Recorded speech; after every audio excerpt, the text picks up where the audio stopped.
আসসালামু আলাইকুম।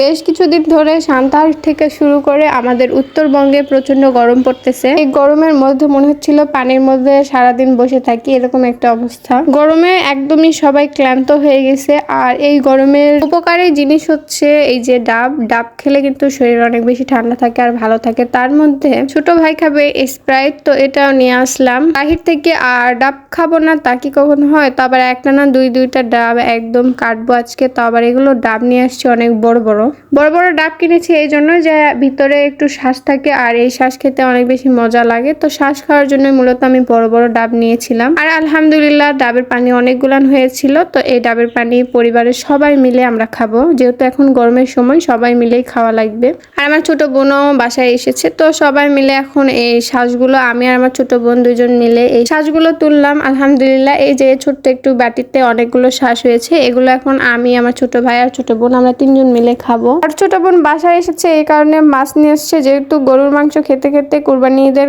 খেতে খেতে অবস্থা খারাপ, তো এই কারণে আজকে নিয়ে আসছে মাছ। আর এইদিকে আমার আম্মু মাছ কাটাকাটি নিয়ে অনেক বেশি ব্যস্ত। এখানে পবার মাছ নিয়ে আসছে আর তার সাথে ট্যাঙ্গর মাছ নিয়ে আসছে।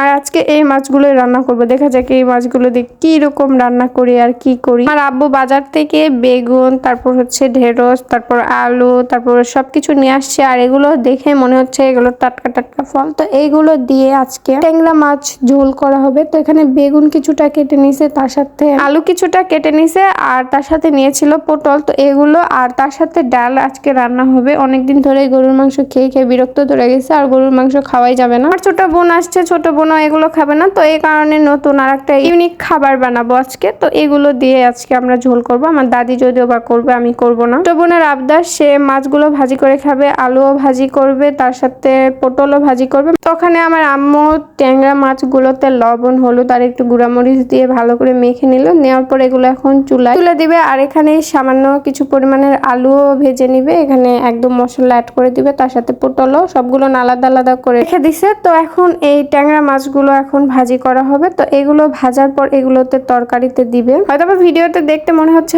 খুবই কম, কিন্তু এখানে অনেকগুলোনি মাছ আছে। ভাজি যত ভালো করে হবে তত বেশি আরো টেস্টি লাগে। আর বিশেষ করে এই ছোট এগুলো মাছ ভাজি না খাওয়াই ভালো, কারণ মাছ ভাজির থেকে এমনি তরকারিতে যদি দিয়ে খান তাহলে ওটার পুষ্টি বেশি। এদিকে আমার আম্মু আলু ভাজিয়ে নিয়েছে, তার সাথে পটলগুলো ভালো করে ভাজিয়ে নিয়েছে। তো এগুলো এখন সবগুলো দিয়ে এগুলো কষিয়ে নিব। তো কষিয়ে নেওয়ার পর এখানে সামান্য কিছু পরিমাণে পানি অ্যাড করার পর এই মাছগুলো ছেড়ে দিতে হবে। মাছ ভাজার পর এরকম একটা অবস্থা, এরকম একটা লুক আসছিল।